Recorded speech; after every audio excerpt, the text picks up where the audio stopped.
நீதிமொழிகள் 18ஆம் அதிகாரம் 21ஆம் வசனம். மரணமும் ஜீவனும் நாவின் அதிகாரத்தில் இருக்கும், அதில் பிரியப்படுகிறவர்கள் அதன் கனியை புசிப்பார்கள். நாவின் வல்லமை குறித்து நாம் பார்த்து கொண்டிருக்கிறோம். நாம் என்ன பேசுகின்றது ரொம்ப முக்கியம். ஏன்னா மரணத்தையோ ஜீவனையோ ஆசீர்வாதத்தையோ சாபத்தையோ நன்மைகளையோ தீமைகளையோ கட்டவிழ்க்கிற ஒரு அவயமாக நம்முடைய நாவு இருக்கிறது. மரணமும் ஜீவனும் நாவின் அதிகாரத்தில் இருக்கும், அதில் பிரியப்படுகிறவர்கள். நாம் எதை பேசுகிறோமோ அதனுடைய கனியை தான் புசிப்போம். கனி உடனடியாக உண்டாகிறது கிடையாது. ஒரு முறை சொன்னேன், 2 முறை சொன்னேன் அப்படி சொன்னனால இது படிக்கிற ஒரு காரியம் கிடையாது. விதைத்து அறுவடை செய்கிறதுக்கு ஒப்பாக இருக்கிறது. அறுவடையை பார்க்குற வரைக்கும் நாம் என்ன செய்யணும்? அதை பேசிக்கொண்டு இருக்க வேண்டும் என்று நாம் பார்த்தோம். அதான் சொன்ன வசனத்தை திரும்ப திரும்ப சொல்லணும். ஆமென். இன்றைக்கு நாம் ஒரு காரியத்தை பார்ப்போம். அங்கே போகலாம். யாக்கோபு 3ஆம் அதிகாரத்தை எடுத்துக்கொள்ளலாம். 4ஆம் வசனத்தை வாசிக்கிறேன். கப்பல்களையும் பாருங்கள், அவைகள் மகா பெரியவர்களாயிருந்தும் கடுங்காற்றுகளால் அடிபட்டாலும் அவைகள் நடத்துகிறவன் போகும்படி யோசிக்கும் இடம் எதுவோ அவ்விடத்துக்கு நேராக மிகவும் சிறிதான சுக்கானாலே திருப்பப்படும். இந்த யாக்கோபு 3ஆம் அதிகாரம் முழுவதும் நாவை குறித்து பேசுகிற ஒரு அதிகாரமாக இருக்குது. கப்பல்களையும் பாருங்கள், அவைகள் மகா பெரியவர்களாக இருந்தாலும் கடுங்காற்றுகளால் அடிபட்டாலும், எல்லாம் சொல்லுங்கள், மகா பெரியவர்களாக இருந்தாலும் கடுங்காற்றுகளால் அடிபட்டாலும். எதிர்ப்பு இல்லாமல் கிடையாது. முதல்ல கப்பல் ரொம்ப பெருசாக இருக்குது. பெருசாக இருக்கிறது மாத்திரம் கிடையாது, அந்த பிரயாணத்தில் எதிர்ப்புகள் என்ன செய்யுது? வருது. கப்பல்கள் மகா பெரியவர்களாக இருந்தாலும் கடுங்காற்றுகளால் அடிபட்டாலும், அப்படி இருந்தால் கூட அவைகளை நடத்துகிறவன் போகும்படி யோசிக்கும் இடம் எதுவோ. அப்போ இந்த கப்பலை ஓட்டுகிற ஒரு ஆளுக்கு பிரயாணத்தை ஆரம்பிக்கிறதுக்கு முன்னாடியே எங்கே போகணும்னு என்ன செய்யுது? ஒரு திட்டம் இருக்குது. அங்கே போட்டிருக்கு பாருங்கள், அவைகளை நடத்துகிறவன் போகும்படி யோசிக்கும் இடம். சொல்லுவோம், அவைகளை நடத்துகிறவன் போகும்படி யோசிக்கும் இடம். எத்தனை பேர் எங்கே போகலாம் நீங்கள் திட்டமிட்டுருக்கீங்க? டூர் போகணுன்னு திட்டமிட்டுருப்பீங்க இல்லையா? வர லீவில் எங்கே போகணும்னு முடிவு பண்ணியிருப்பீங்க. லீவ் வந்தாலே முடிவு பண்ணுறீங்க. வாழ்க்கையில் என்ன செய்யணும்? எங்கே போகிறோன்றத தெளிவு இருக்கணும். ஒரு ஊழியம் இருக்குது அப்படின்னா எதை நோக்கி நம்ம போகிறோம்? இயேசு இரத்த கரையத்தை செலுத்தி இருக்கிறாரு ஆத்துமாக்களுக்காக. அப்போ ஆத்துமாக்கள் என்ன செய்யணும்? பெருக வேண்டும். நாம் இப்போது இருக்கிறது பார்க்கலும் 1000 மடங்கு அதிகமாக வேண்டும். அப்போ இந்த ஊழியத்துக்கு ஒரு டெஸ்டினேஷன் இருக்குது, போய் சேர வேண்டிய ஒரு இடம் இருக்குது. எங்கே போகின்ற ஒரு யோசிக்கிற இடம் என்ன செய்து இருக்கிறது. தொழில் செஞ்சீங்கன்னா உங்களுக்கு எதை நோக்கி நாம் போகிறோம்? குடும்பத்தை நடத்தினா எதை நோக்கி குடும்பத்தை நடத்துகிறோம், பிள்ளைகளை நடத்துகிறோம். படிக்கிறீங்கன்னா, வாலிபராக இருந்தீங்கன்னா என்ன அடைய போகிறோம் என்பதை குறித்து உங்களுக்கு என்ன செய்யணும்? ஒரு தரிசனம் இருக்க வேண்டும். தரிசனம் இல்லாத இடத்தில் ஜனங்கள் சீர்கட்டு போவாரும் போட்டிருக்குது. நீங்கள் படிச்சிருக்கீங்களோ படிக்கலையோ, எனக்கெல்லாம் அந்த தரிசனை பற்றி ஒன்றும் தெரியாது அப்படிலாம் நீங்கள் சொல்ல முடியாது. தவறாக எடுத்துக்கொள்ள வேணாம். படிப்பறிவே எனக்கு இல்லை, எனக்கு பைபிளை கூட சரியாக வாசிக்க தெரியாது அப்படின்னு சொல்கிறீங்கன்னா, நான் சொல்கிறேன், உங்கள் மூலமாக கர்த்தர் 100கணக்கான ஆத்துமாக்களை ரட்சிக்க முடியும். இதுக்கும் படிப்புக்கும் சம்பந்தம் இல்லை. பைபிளில் போட்டிருக்கு, பேதுரை குறித்து அவர்கள் படிப்பு அறியாதவர்களும் பேதம் உள்ளவர் என்றும் கண்டு அவர்கள் பேசுகிற தைரியத்தை அவர்கள் கண்டுன்னு போட்டிருக்கு. இயேசுவோட கூட இருந்தாங்க என்பதை அறிந்தார்கள் போட்டிருக்கு. பார்த்து கண்டுபிடிக்கிறாங்க, ஆள் யார்? படிக்காதவன், பேதமை உள்ள ஆட்கள். அப்படிப்பட்ட பேதுரை கொண்டு தான் கர்த்தர் என்ன பண்ணார்? முதலாவது சபையை நாட்டினார். அப்போ இதுக்கு அதுக்கு சம்பந்தம் இல்லை. எல்லாருக்குமே தரிசனம் இருக்கலாம். எத்தனை பேர் ஆமென் சொல்கிறீங்க? எல்லாருக்குமே தரிசனம் இருக்கலாம்.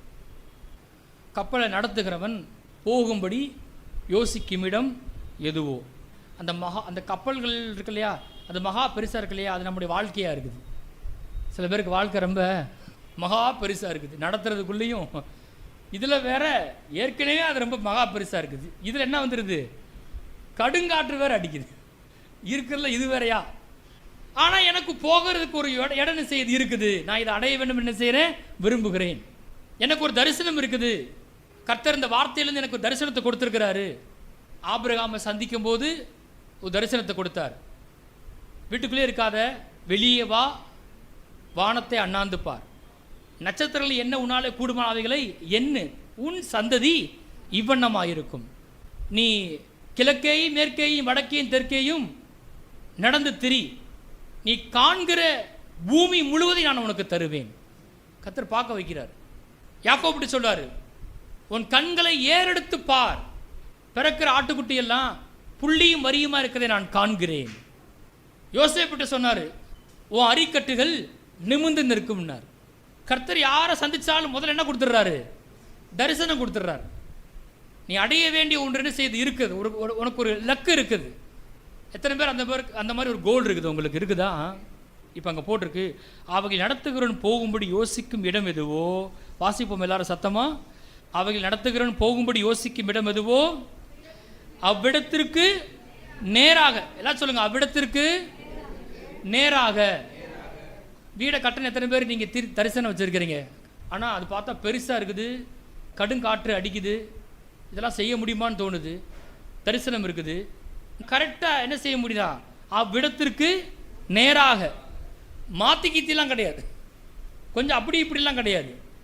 என்ன திட்டமிட்டமோ, என்ன தரிசனம் இருக்குதோ, எதை தேவன் காண்பித்தாரோ, எதை எனக்குள்ள கர்த்தர் வச்சாரோ அதை நான் செய்து முடிக்க முடியும். அந்த இடத்தை நான் அடைய முடியும். எத்தனை பேர் ஆமீன் சொல்றீங்க? கர்த்தர் எனக்கு வச்ச அந்த இடத்தை நான் அடைய முடியும்.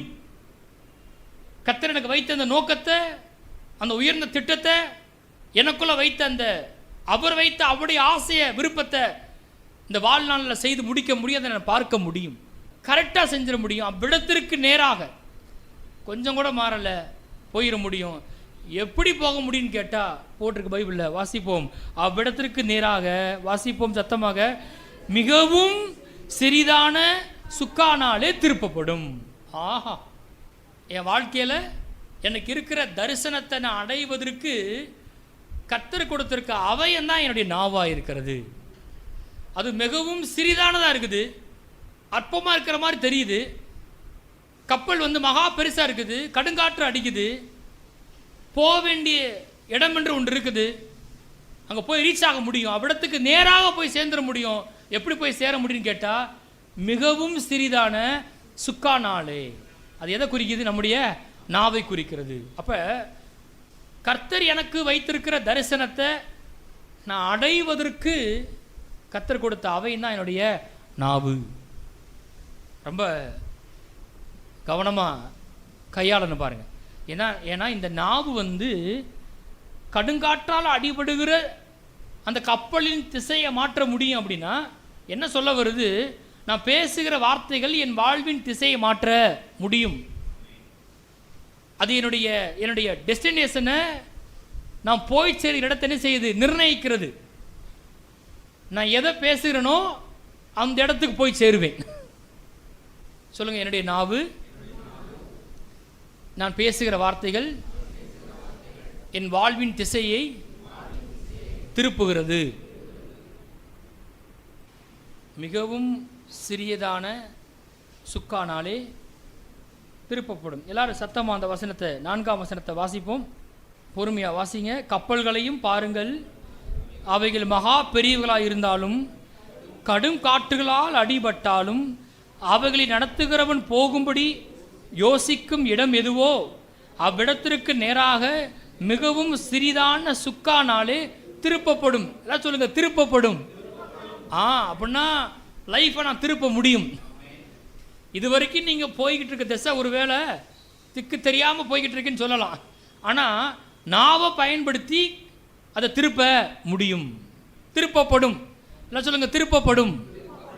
அது ஒருவேளை கடன் வாங்குகிற வாழ்க்கையாகவே இருந்துக்குன்னா அதை கடன் கொடுக்குற வாழ்க்கையாக திருப்ப முடியும், திருப்பப்படும். ஒன்று வாய்க்கலை அப்படின்னு சொல்கிற வாழ்க்கையை செய்வதெல்லாம் வாய்க்கிற மாதிரி திருப்பப்படும். திருப்பலாம். அதை எப்போதும் பலவீனம் அடைந்து வியாதிப்பட்டு கொண்டே இருக்கிற ஒரு வாழ்க்கையாக இருந்தால் எப்போதும் சுகமாக ஆரோக்கியமாக பலனாக இருக்கிற வாழ்க்கையாக திருப்பப்படும். அதுக்கு ரொம்ப முக்கியமான அவயம் நம்முடைய நாவு. அங்கே கீழே போட்டிருக்குது 9ஆம் வசனம், யாக்கோபு 3:9. அதனாலே நாம் பிதாவாகிய தேவனை துதிக்கிறோம், தேவனுடைய சாயலின்படி உண்டாக்கப்பட்ட மனுஷனை அதனாலேயே சபிக்கிறோம். அங்கே 2 வருது. நாவுனால 2 காரியத்தை பண்ணுறோம். ஒன்று, பிதாவாகிய தேவனை துதிக்கிறோம், அதனாலே மனுஷனை சபிக்கிறோம். துதிக்கவும் செய்கிறோம், சபிக்கவும் செய்கிறோம். 10ஆம் வசனம், துதித்தலும் சபித்தலும் ஒரே வாயிலிருந்து புறப்படுகிறது. புறப்பட முடியும். ஆனால் ஒரு ஆலோசனை கொடுக்கப்படுகிறது, என் சகோதரரே இப்படி இருக்கலாகாது. இந்த நாவுனால துதிக்கவும் முடியும், சபிக்கவும் முடியும். ஆனால் அப்படி இருக்கலாகாது, அப்படி இருக்க வேண்டாம். ஏன்னு கேட்டாங்க, போட்டிருக்கு, ஒரே ஊற்று கண்ணிலிருந்து தித்திப்பும் கசப்புமான தண்ணீர் சுரக்குமா? என் சகோதரரே, அத்திமரம் ஒலிவ பழங்களையும் திராட்சை செடி அத்தி பழங்களையும் கொடுக்குமா? அப்படியே உவர்ப்பான நீரூற்று தித்திப்பான ஜலத்தை கொடுக்க மாட்டாது. கடந்த வாரம் நான் சொன்ன சத்தியத்துக்கு ஏற்ற ஒரு வசனமாக இருக்குது. அதே போல் இன்றைக்கி நாம் அந்த தரிசனத்தை அடைவதற்கு நமக்கு தேவன் வைத்திருக்க அந்த டெஸ்டினியை ரீச் போனதற்கு ரொம்ப முக்கியம். பாருங்கள், ஒரு ஊற்று இருக்குது, அதுலேருந்து 2 விதமான தண்ணி வர முடியுமா? தித்திப்பும் கசப்பாகவும் வர முடியுமா? அப்படி வர முடியாது. அத்தி மரம் ஒலிவ பழங்களையும் திராட்சை செடி அத்தி பழங்களையும் கொடுக்குமா? உவர்ப்பான நீரூற்று தித்திப்பான ஜலத்தை கொடுக்க மாட்டாது. என்ன சொல்ல வருது? நீ பேசுகிறத தப்பாக பேசிட்டு ஆனால் எதிர்பார்ப்பு வேற இருக்க கூடாது. ஊற்று உவர்ப்பான ஊற்றான், ஆனால் தித்திப்பான தண்ணி வேணுமா? எப்படி வரும்? வருமா? வராது. செடி திராட்சை செடி, ஆனால் அத்திப்பழம் வேணுமா? செடி அத்தி மரம், ஆனால் திராட்சை பழம் வேணுமா? வருமா? எத்தனை பேர் கவனிக்கிறீங்க? வராது. நம்ம பார்த்தோம் கடந்த வாரத்தில், ஒவ்வொரு நாளும் தேவன் பேசினார். எத்தனை பேர் ஆமென் சொல்றீங்க? இருளா இருக்குது, என்ன பேசினாரு? வெளிச்சம் உண்டாக்கணும் என்று சொன்னார். அந்தந்த நாளுக்கு என்னென்ன வேணுமோ அதை பேசினார். எது வேண்டுமோ அதை பேசினாரு, அது உண்டாயிற்று. அவர் மாற்றி என்ன செய்யலை? பேசலை. மாற்றி பேசிட்டு, அச்சோ இது வேணும்ல நான் நினச்சேன், ஆனால் இது வந்திருக்கே அப்படி என்ன செய்யலை? சொல்லலை. என்ன வேணுமோ அதை அறிந்து அதை பேசினாரு, அது என்ன செஞ்சு? உண்டானது. நான் இந்த போதனையிலே ரொம்ப தான் இருக்க போகிறது கிடையாது. ஆல்ரெடி இது 7வது வாரம் நினைக்கிறேன். இன்னொரு 3 வாரம் போவேன். நான் 10 மாத்திரை பேசிட்டு நான் அடுத்து போயிடுவேன். ஆனால் அது ரொம்ப முக்கியமான சத்தியம். நாவிலே தேவனுடைய வார்த்தையை வைத்து நீங்கள் ஜெயிக்க முடியும். நீங்கள் எந்த பிரசங்கத்துக்கு போனாலும் சரி, அதோட முடிவில் ஒன்று சொல்லுவாங்க, கர்த்தர் வார்த்தை என்ன செய்யுங்க? சொல்லுங்கன்னு சொல்லுவாங்க. இங்கே என்ன பார்க்குறோம்? பேசுறது ஒன்று, எதிர்பார்க்கறது ஒன்று, பேசுறது ஒன்று. நீங்கள் எதிர்பார்க்கிறதே நடக்கணும் அப்படின்னா நீங்கள் பேசுகிறது எப்படி இருக்கணும்? அதே மாதிரி இருக்கணும். பேசுறது ஒன்றா இருக்கிறது, ஆனால் எதிர்பார்க்கறது வேற மாதிரி இருக்குது. அப்படி இருக்கல் ஆகாது சகோதரரே. என்ன சேர்த்தான் சொல்கிறேன், எனக்கு என்ன வேண்டும் என்று நான் நினைக்கிறேனோ அதை நான் என்ன செய்யணும்? பேச வேண்டும். அது இன்னும் முக்கியமானது. துதித்தலும் சபித்தலும் ஒரே வாயிலிருந்து புறப்படலாகாது. சொல்ல முடியும், அப்படி இருக்கக்கூடாது. அப்படி இருந்தால் கனியை புசிக்க முடியாது. அப்போ கன்சிஸ்டன்சியாக தொடர்ந்து சுகத்தை தான் பேசணும், பெருக்கத்தை தான் பேசணும், உயர்வை தான் பேசணும், ஐஸ்வர்யத்தை தான் என்ன செய்யணும்? பேச வேண்டும். என்ன எதிர்பார்க்கணும் அதை தான் என்ன செய்யணும்? தொடர்ந்து பேச வேண்டும். தொடர்ந்து மாத்திரம் என்ன செய்யுங்க? பேசி பாருங்கள். என்ன எதிர்பார்க்கிறீர்களோ அதற்குரிய வசனத்தையே நீங்கள் பேசுங்க, உங்கள் எதிர்பார்ப்புகள் நிறைவேறும். அதை தான் இங்கே சொல்லுது. கப்பல் மகா பெருசாக இருக்குது, கடுங்காற்று அடிபடுது, போகும்படி ஒரு இடம் யோசிக்கப்பட்டிருக்கிறது, முன்குறிக்கப்பட்டிருக்கிறது. ஆனால் போகும்போது இந்த பிரயாணத்தில் மாற்றி மாற்றி மாற்றி மாற்றி பேசுனா ரீச் பண்ண வெற்றியின் ரகசியமே கர்த்தர் வார்த்தையை மாத்திரம் தொடர்ந்து பேசுவோமானால் கண்டிப்பாக ரீச் பண்ண முடியும். நாவு நம்முடைய வாழ்வின் திசையை திருப்புகிறது. வாசிப்போம். யாத்ரா 3ஆம் அதிகாரம் 7-8 வசனத்தை வாசிப்போம். அப்பொழுது கர்த்தர், எகிப்தில் இருக்கிற என் ஜனத்தின் உபத்திரவத்தை நான் பார்க்கவே பார்த்து ஆளோட்டையில் நிமித்தம் அவர்கள் இடுகிற கூக்குரலை கேட்டேன். அவர்கள் படுகிற வேதனைகளையும் அறிந்திருக்கிறேன். அவர்களை எகிப்தியரின் கைக்கு விடுதலையாக்கவும் அவர்களை அந்த தேசத்திலிருந்து நீக்கி கானானியரும் ஏத்தியரும் எமோரியரும் பெரிசியரும் ஏவியரும் எபூசியரும் இருக்கிற இடமாகிய பாலும் தேனும் ஓடுகிற நலமும் விசாலமுமான தேசத்தில் கொண்டு போய் சேர்க்கவும் இறங்கினேன். அடிமைத்தனத்தில் இருக்கிறான், தலைமுறை தலைமுறை அடிமைத்தனம் தான். அப்படிப்பட்ட ஜனங்களை தேவன் சந்திக்கிறாரு, வாக்கு பண்ணுறாரு, நான் உங்களை அந்த தேசத்திலிருந்து நீக்கி, எந்த தேசத்திலிருந்து? அடிமைத்தனத்தின் தேசத்திலிருந்து, எகிப்து தேசத்திலிருந்து நீக்கி உங்களை நான் பாலும் தேனும் ஓடுகிற நலமும் விசாலமான தேசத்தில் கொண்டு போய் சேர்க்கவும் இறங்கினேன். உங்களை ஒரு செழிப்பான தேசத்தில் கொண்டு போய் சேர்க்கும்படிக்கு இறங்கினேன் என்று சொல்லுகிறார். எத்தனை பேர் செழிப்பாக வாழ விரும்புகிறீங்க? நம்ம சபையில் இந்த செழிப்பு ரொம்ப முக்கியமான பட்டிமன்றம் வைக்க வேண்டிய அவசியம் இல்லை. நீங்களே கேட்டுக்கங்க. அவர் சொல்லியிருக்கிறாரு, முதலாவது தேவன் ராஜ்யத்தை அவன் நீதியும் தேடுங்கள், அப்பொழுது இவையெல்லாம் உங்களுக்கு கூட கொடுக்கப்படும் சொல்லியிருக்கு. யார் சொன்னா? கர்த்தரே சொல்லியிருக்கிறார். நான் கர்த்தரை தேடுறேன், அவர் எனக்கு கூட கொடுப்பார். என்ன செய்கிறேன்? விசுவாசிக்கிறேன். அதில் தப்பே கிடையாது. அப்படி தான் நம்ம நம்புறோமே தவிர நாம் என்ன செய்யலை, பணத்தின் பின்பாக போகும்படி என்ன செய்யலை, சொல்லி கொடுக்கல.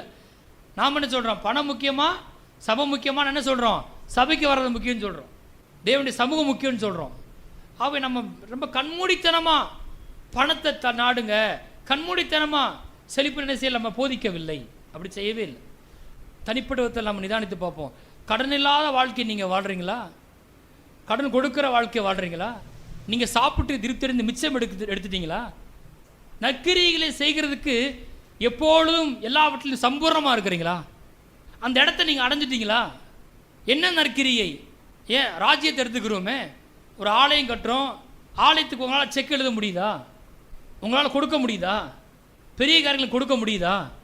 களஞ்சியத்தில் மிச்சம் வச்சுருக்கீங்களா? உங்கள் பிள்ளைகளுக்கு சேர்த்து வச்சுருக்கீங்களா? உங்கள் பிள்ளைகளுக்கு சேர்த்து வச்சுருக்கீங்களா? கொஞ்சம் நிதானிச்சு பாருங்கள். இதெல்லாம் நீங்கள் அடைஞ்சிட்டீங்கன்னா அப்புறம் யோசிங்க, இன்னும் நமக்கு செழிப்பு வேணுமா அப்படின்னு அப்புறம் பார்க்கலாம். இதெல்லாம் நீங்கள் என்ன அடையலை அப்படின்னா தயவுசெய்து என்ன செய்யாதீங்க, இது வேணுமா வேணாமான்னு என்ன செய்றீங்க, அந்த ஆராய்ச்சிக்குள்ளே போக வேண்டாம். கண்டிப்பாக தேவன் அருகிற செழிப்பு நமக்கு வேண்டும்.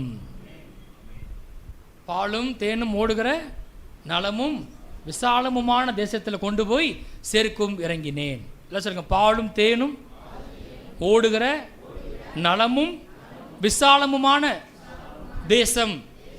கர்த்தர் திட்டவட்டமா, எகிப்து உனக்கு வேண்டாம், நம்ம எங்கே போவோம்? கானான் தேசத்துக்கு போவோம்னு சொல்லிட்டார்.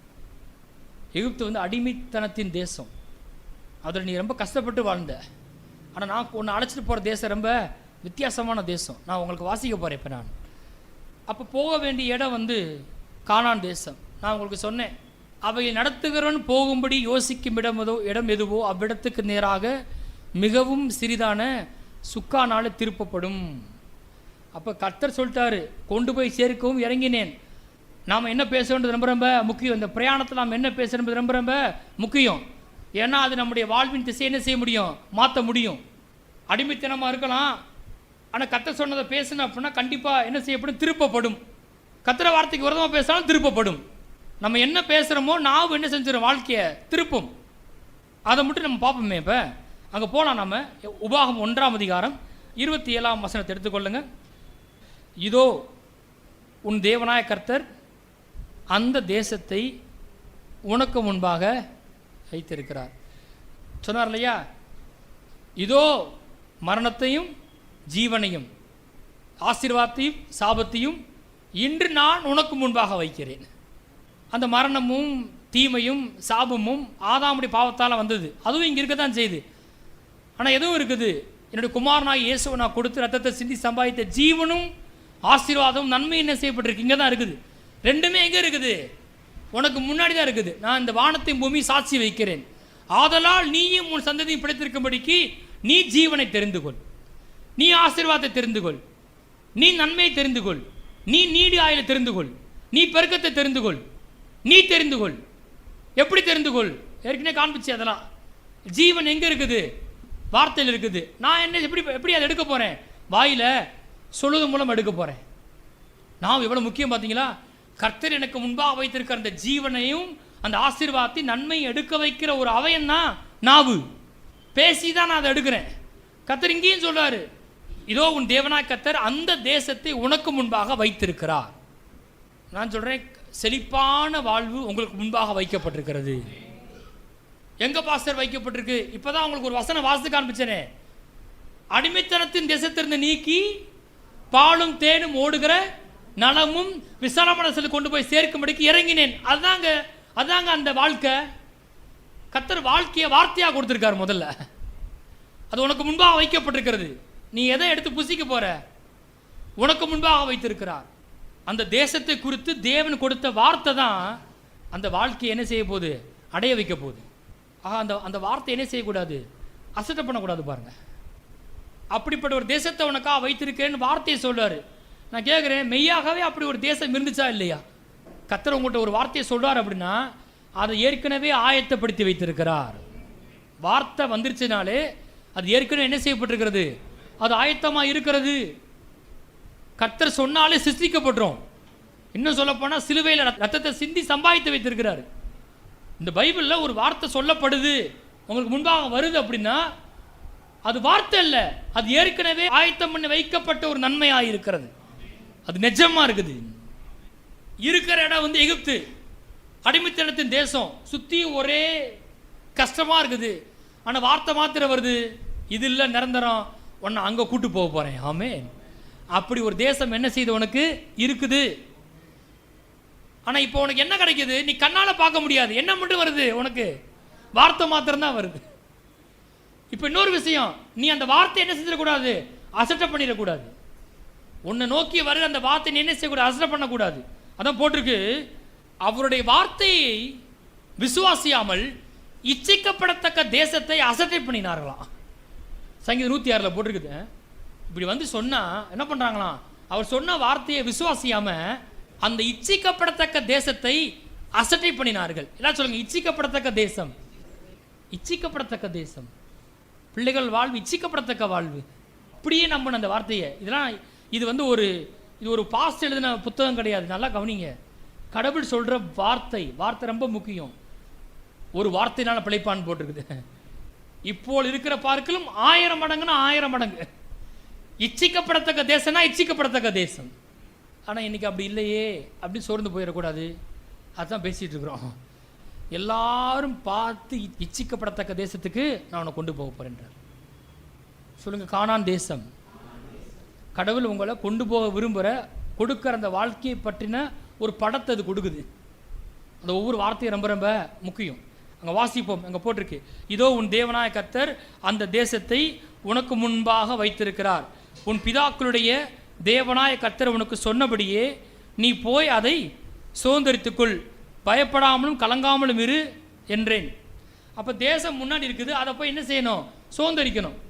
மறுபடியும் சொல்கிறேன், நம்முடைய நாவு தேவன் நமக்கு வைத்திருக்கிற நன்மைகளை, ஆசீர்வாதத்தை, தேசத்தை, ஜீவனை சுதந்திரிக்கும்படி கொடுக்கப்பட்ட அவயமாக இருக்கிறது.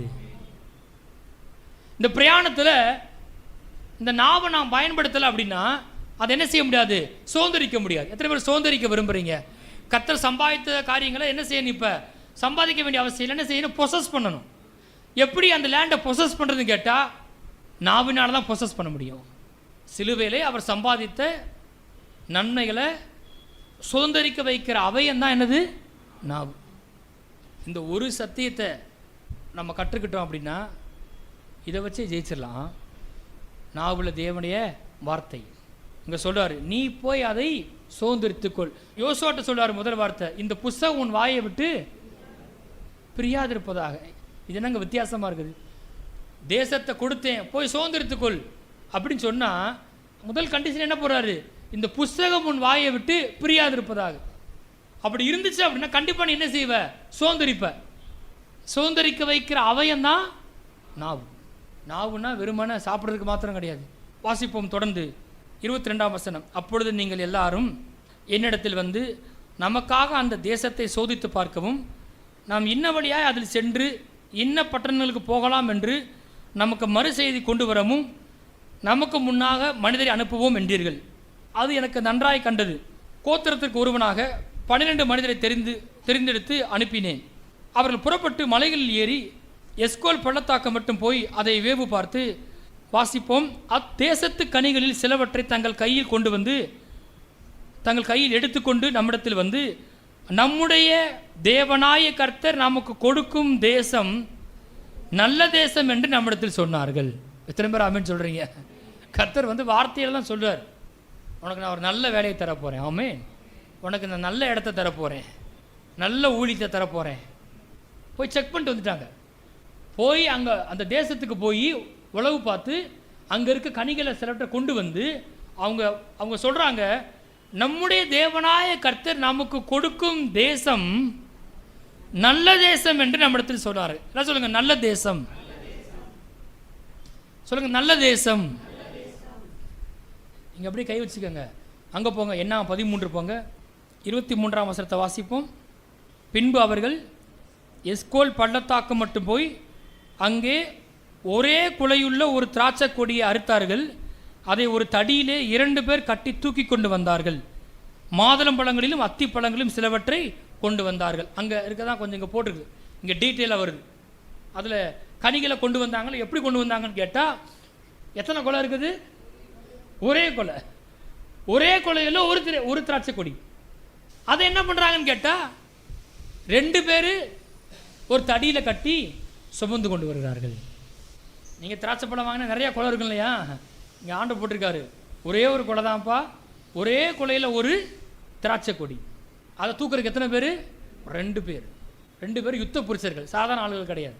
அப்படிப்பட்ட ஆள்கள். அப்போ அவனால் தனியாக என்ன செய்ய முடியல, தூக்க முடியல. அப்போ தடியில் வச்சு என்ன செய்கிறான்? தூக்கிட்டு வர்றான். அவன் பார்த்துன்னு சொல்லிட்டான், நல்ல தேசத்தை கர்த்தர் கொடுக்க போகிறார். ஆமே, இது அதனுடைய கனி, இது பாலும் தேனும் ஓடுகிற தேசம்தான்.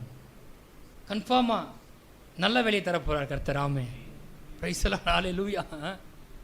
சபைக்கு நல்ல இடத்த தருவார் கர்த்தர். ஆமேனா, எதை நீங்கள் எடுத்துக்கிட்டாலும் கர்த்தர் உங்களுக்கு நல்லதை ஆயத்தப்படுத்தி வச்சிருக்கிறாரு.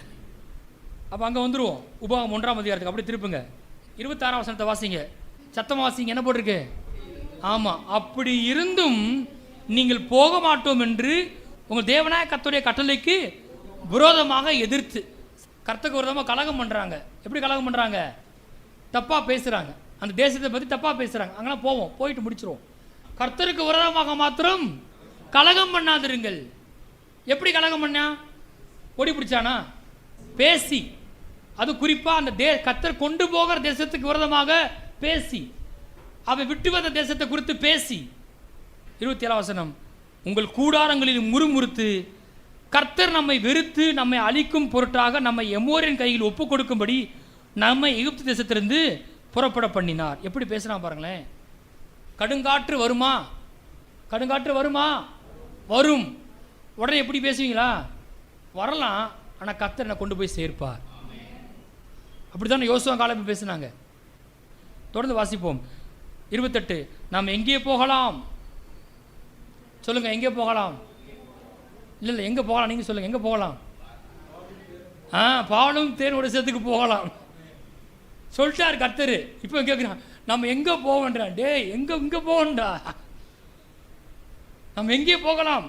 அந்த ஜனங்கள் நம்மை பார்க்கலும் பலவான்களும் நெடியவர்களும் அவர்கள் பட்டணங்கள் பெரியவைகளும் வானத்தையளாவும் மதில் உள்ளவைகளுமா இருக்கிறது என்றும் ஏனாக்கியின் புத்தரை அங்கே கண்டோம் என்றும் நம்முடைய சகோதரர் வாசிப்போம் சொல்லி நம்முடைய இருதயத்தை கலங்கப்படினார்கள் என்று சொன்னீர்கள்.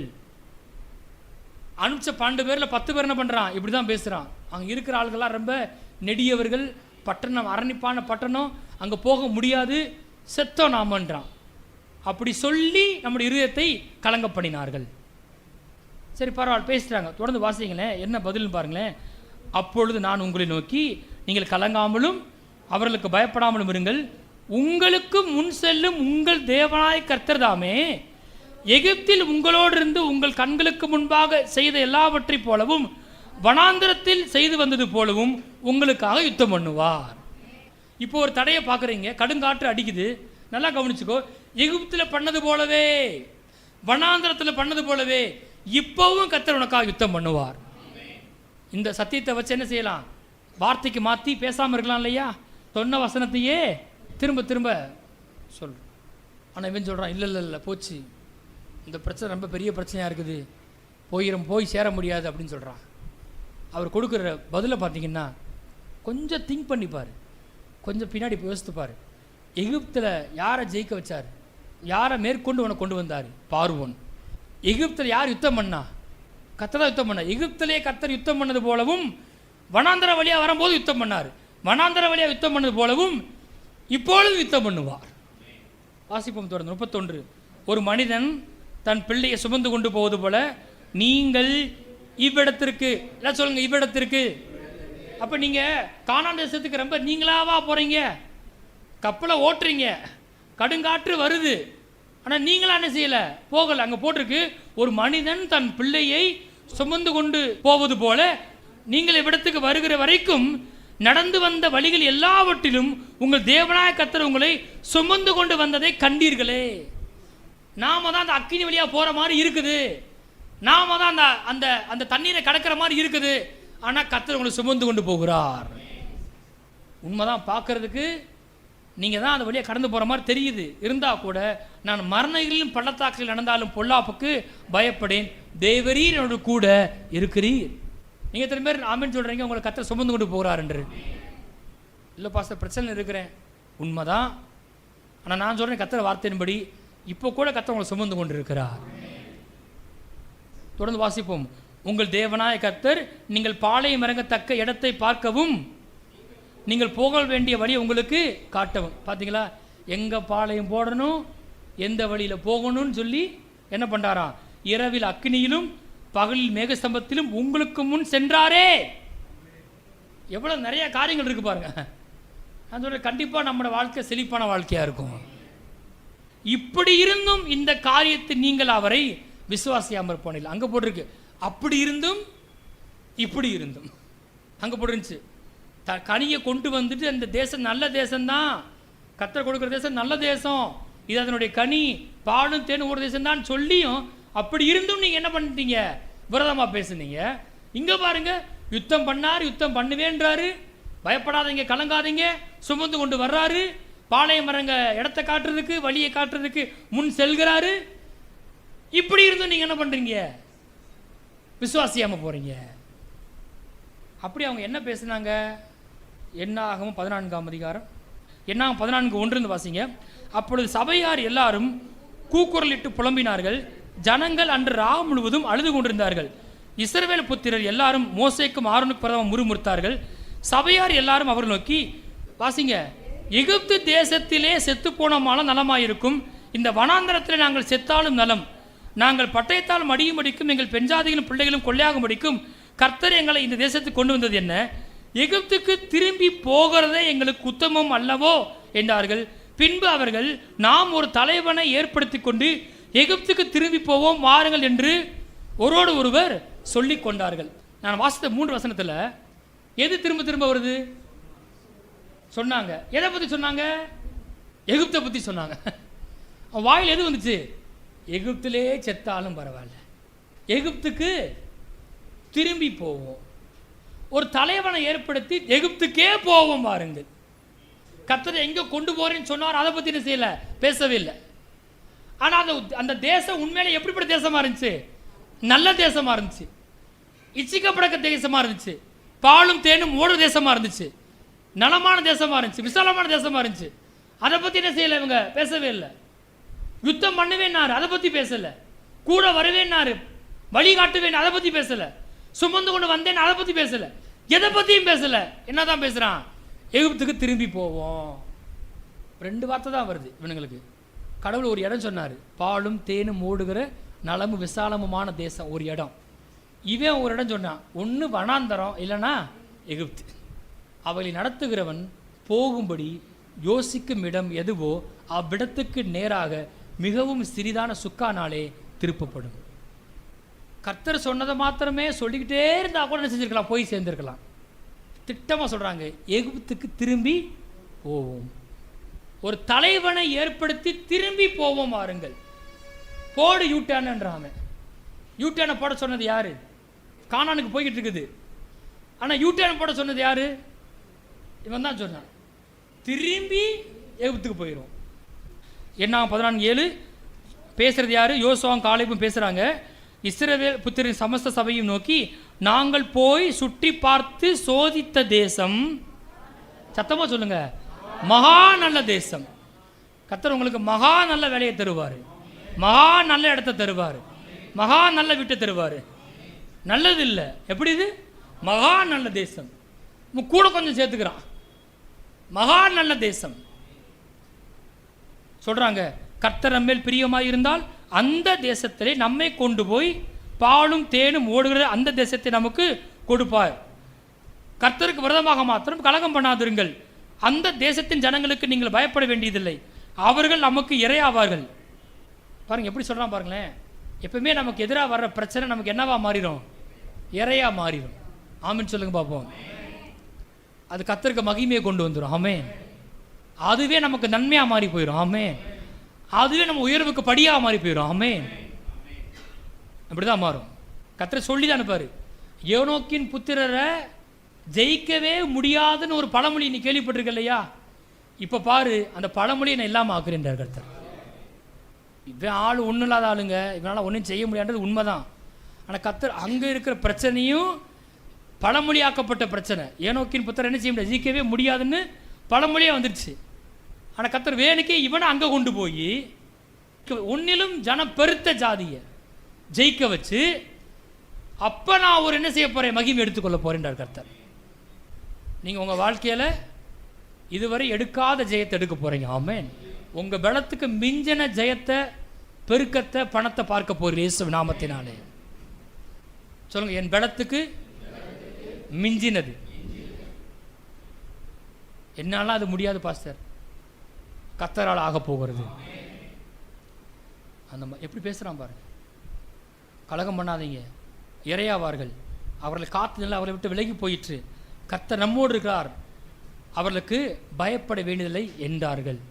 இவன் சொல்கிறான். இந்த பக்கம் இன்னொரு போட்டிருக்கு, ஏன்னா 13 நாம் உடனே போய் அதை சுதந்திரித்து கொள்ளலாம், நாம் அதை எளிதாய் ஜெயித்து கொள்ளலாம். சொல்லுங்க, நாம் உடனே போய் அதை சுதந்திரித்து கொள்வோம், நாம் அதை எளிதாய் ஜெயித்து கொள்ளலாம். உடனே எளிதாய். சொல்லுங்க, உடனே எளிதாய். சத்தமாங்க, உடனே எளிதாய். இதுவரைக்கும் நடக்காத காரியம் உடனே நடக்க போகுது, எளிமை நடக்க போகுது இயேசு நாமத்தினாலே. கஷ்டங்கன்ற அந்த 10 பேரும், இந்த 10 பேர் லட்சம் பேருக்கு எடுத்துட்டான். 2 பேர் மாத்திரம் தெளிவாக சொல்கிறான், உடனே போகலாம், லெகுவாக ஜெயிச்சிடலான்றான். இதான் 2 பேர் பேசுகிறாங்க. ஒரு குரூப்பு சொல்லுது, எகிப்துக்கு திரும்பி போவோம். வாசிப்போம் உபாகம் 1ஆம் அதிகாரத்தில் 34. ஆகையால் கர்த்தர் உங்கள் வார்த்தைகளின் சத்தத்தை கேட்டு கடுங்கோபம் கொண்டு. இந்த பிரயாணத்தில் கப்பல் ரொம்ப பெருசாக இருக்குது, கடுங்காற்றெல்லாம் வருது. ஆனால் யோசிக்கிற இடத்துக்கு போய் சேர்ந்துடலாம், கப்பலை திருப்பிடலாம். எப்படி செய்யலான்னு கேட்டால் மிகவும் சிறிதான சுக்கானாலும் நான் சொன்னேன் இல்லையா, இங்கே போட்டிருக்கு. கடைசியில் கர்த்தரை கோபப்படுத்தினது எதுன்னு கேட்டால், கர்த்தர் உங்கள் வார்த்தைகளின் சத்தத்தை கேட்டு கடுங்கோபம் கொண்டு. கடவுள் எதை கேட்டார்? இவன் என்ன பேசுனான்னு கேட்டார். இந்த பிரயாணத்தில் நீ என்ன பேசுன?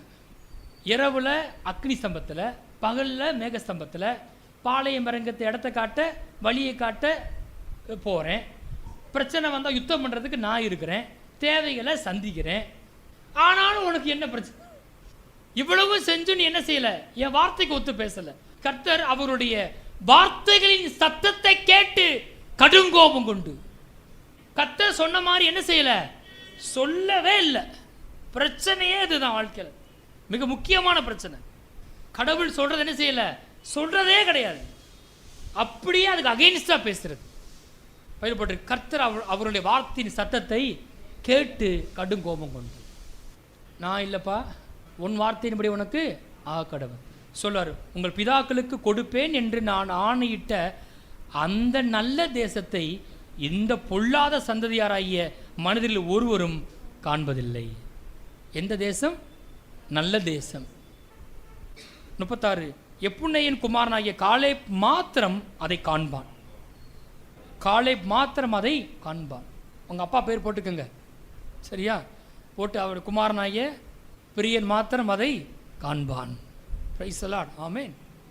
ஏன் கேட்டால், அவன் கர்த்தரை உத்தமமாய் பின்பற்றினபடினால் நான் அவன் மிதித்து வந்த தேசத்தை அவனுக்கும் அவன் பிள்ளைகளுக்கும் கொடுப்பேன் என்று ஆணையிட்டார். கவனிக்கிறீங்களா? இன்னைக்கு நாம் கொஞ்சம் ஏழையாக இருக்கலாம், ஆனால் நீங்கள் இதெல்லாம் பிடிச்சிக்கிட்டீங்க அப்படின்னா நீங்களும் மிதிப்பீங்க, உங்கள் பிள்ளைகளும் மிதிப்பார்கள். அவன் போய் மிதித்து வந்த அந்த தேசத்தை நான் அவனுக்கும் அவன் பிள்ளைகளுக்கும் கொடுப்பேன் என்று ஆணையிட்டார். 39 வசனம். கொள்ளையாவார்கள் என்று நீங்கள் சொன்ன உங்கள் குழந்தைகளும் இந்நாளிலே நன்மை தீமை அறியாத உங்கள் பிள்ளைகளும் அதில் பிரவேசிப்பார்கள். அவர்களுக்கு அதை கொடுப்பேன், அவர்கள் அதை சுதந்திரித்துக் கொள்வார்கள். வாசிங்க 40ஆம் வசனம் சத்தமாக. நீங்களோ திரும்பிக் கொண்டு சிவந்த சமுத்திரத்தின் வழியாய் வனாந்திரத்திற்கு பிரயாணப்பட்டு போங்கள் என்றார்.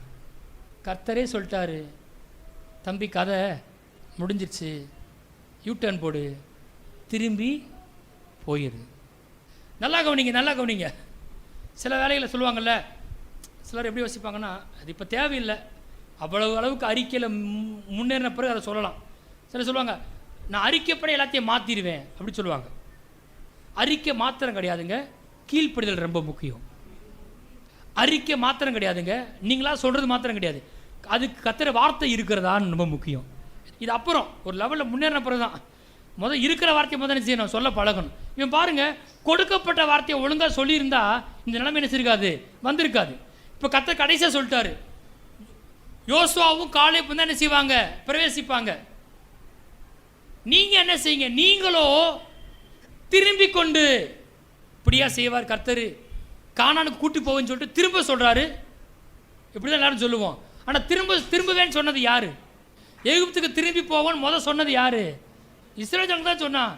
நீ சொன்ன, என் செவிகள் கேட்க சொன்னப்ப நான் உனக்கு செய்வேன்.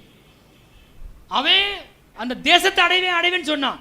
நல்ல தேசம்னா, மகா நல்ல தேசம்னா, நான் கொடுக்க தேசத்தை பற்றி நல்லா பேசினான். இச்சிக்கப்படத்தக்க தேசம்னு சொன்னான், அதை பற்றி நல்லா பேசிட்டே வந்தான்.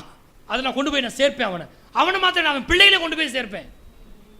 ஆனால் நீ என்ன சொன்ன, வனாந்தரம் எகிப்துன்னு நாவு தான் உன் வாழ்வின் திசையை தீர்மானித்து விட்டது, நான் கிடையாது. நீங்களோ திரும்பிக் கொண்டு சிவந்த சமுத்திரத்தின் வழியாய் வனாந்திரத்துக்கு பிரயாணப்பட்டு போங்கள். நல்லா கவனிச்சு பாருங்களேன். எட்டி பார்த்தா அங்கே கானான் தேசம், இதுவரையும் வந்துட்டான். கர்த்தர் என்ன பண்ண சொல்லிட்டாரு, திரும்படான்ட்டார். எத்தனை பேர்? 30 லட்சம் பேர். திரும்ப எங்கே போனோம், வனாந்திரத்துக்கு போனோம். சுத்த நடத்தையே 40 வருஷம் சுற்றினானா. எவ்வளோ பெரிய கொடுமை. இதுக்கு காரணம் என்ன தெரியுமா? சொல்லுங்கள் சத்தமா. நாவலில் பேசின வார்த்தை. ஒழுங்காக தேவன் சொன்ன வார்த்தையை மாத்திரம் சொல்லியிருந்தா நிச்சயம் போய் சேர்ந்திருப்பார்கள். விசுவாச அறிக்கை புத்தகம் இருக்குது. சொன்ன வார்த்தையே சொல்லிக்கிட்டே இருந்தீங்கன்னா நீடி ஆயுள் உங்கள் பங்காக மாறும், தீர்க்காயுசு உங்கள் பங்காக மாறும், பெருக்கம் நம்முடைய பங்காக மாறும், சபை பெருக்கம் நம்முடைய பங்காக மாறும். சொன்ன வசனத்தை சொல்லிட்டே இருங்க. கடவுளே சொல்லிட்டாருங்க, அதான் அதுக்கு நேரத்தை குறித்தெடுத்து அதை சொல்லிக்கிட்டே இருங்க. வெளியே போயிட்டீங்களா, ஏதாவது ஒரு வசனத்தை சொல்லிட்டே இருங்க. ஏதாவது ஒரு வசனத்தை செய்யுங்க, திரும்ப திரும்ப சொல்லிட்டே இருங்க. நீங்கள் கீழே வாசித்து பாருங்களேன். இப்போ இவனுக்கு ரோஷம் வந்துடும். யாருக்கு? இவனுங்களுக்கு. நாங்கள் கர்த்தருக்கு விரோதமாக பாவம் செய்தோம், நாங்கள் போய் சுதந்திரிப்போம் அப்படின்னு போகிறான். கர்த்தர் சொல்லுவார், போகாத, ஜெயிக்க முடியாது, போக வேணாம், நான் உங்களோட கூட இரேன் அப்படின்ட்டார் கர்த்தர். கீழே வாசித்து பாருங்கள். ஆனால் இவன் அறிக்கை பண்ணுறான், இல்லை நாங்கள் போய் சுதந்திரிப்போம். அறிக்கை மாத்திரம்தான் இருக்குது. யார் இல்லை? கர்த்தருடைய பேக்கப் இல்லை, கர்த்தர் வார்த்தை இல்லை, கர்த்தர் இல்லை. வெறும் அறிக்கை வச்சு ஜெயிக்க முடியாது. கர்த்தர் வார்த்தை என்ன வந்துருச்சு, திரும்பி போ. இப்படி திரும்பி தான் போகணும், இல்லை நான் முன்னாடி போவேன், போக முடியாது. முதல்ல கர்த்தர் சொன்னார் முன்னேறி போ. இவன் சொன்னான் திரும்பி போவேன், திரும்பி போவேன், திரும்பி போவேன். சரி திரும்பி போ. இப்போ சொல்கிறான் நான் முன்னேறி போவேன். நீ முன்னேறி போக முடியாது. ஏன்னா முன்னேறி போ நான் என்ன செய்யலை, சொல்ல. நான் சொல்லி அதை நீ சொன்னாதான் நான் அதை நிறைவேற்றுவேன். நான் சொல்லாமல் நீ மாற்ற சொல்லிட்டே இருந்தால் நடக்க போகிறது கிடையாது. எத்தனை பேர் ஆமென் சொல்கிறீங்க? கர்த்தர் சொல்லியிருக்கிறாரா? கர்த்தர் சொல்லியிருக்கிறாரா அவங்கள பார்த்து? அப்போ சொல்லுங்க, காலம் தாழ்த்தாதீங்க, சொல்ல ஆரம்பிங்க, கண்டதை பேசாதீங்க. போகாத, இல்லை நாங்கள் அந்த மலையின் மேல் ஏறி யுத்தம் பண்ண போகிறான். கர்த்தர் சொல்லுவார், போ வேணாம் சொல்லு. மோசடி சொல்லுவார், போ வேணாம் சொல்லு, முறிந்து போவார்கள், நான் அவர்கள் நடுவே இரேன் அப்படின்றார். பைபிள் போட்டு கீழே வாசித்து பாருங்கள். அப்பையும் போட்டுருக்கு பைபிளில். கர்த்தர் வார்த்தையை கேளாமல், கீழ்ப்படியாமல், கர்த்தர் கட்டளைக்கு விரோதமாக துணிந்து மலையில் மேல் ஏறினார்கள் போட்டு செய்கிறதெல்லாம் பாருங்களேன். கர்த்தர் எப்போ என்ன சொல்கிறாரோ அப்படி அதுக்கு விரோதமாக பேசுறது, விரோதமாக செய்கிறது. போய் யுத்தம் பண்ணி தோற்று போயிட்டு திரும்ப வந்தானுங்க, அழுதானுங்க போட்டிருக்கு பைபிள். ஆனால் கர்த்தர் என்ன செய்யலையா, செவி கொடுக்கவில்லைன்னு போட்டிருக்கு பைபிள்.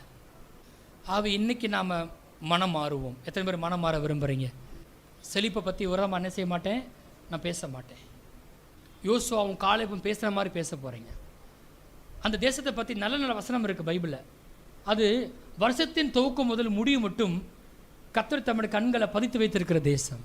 கர்த்தர் விசாரிக்கிற தேசம். உங்கள் வாழ்க்கை பற்றி நான் சொல்லிட்டு இருக்கிறேன். இச்சிக்கப்படத்தக்க தேசம்.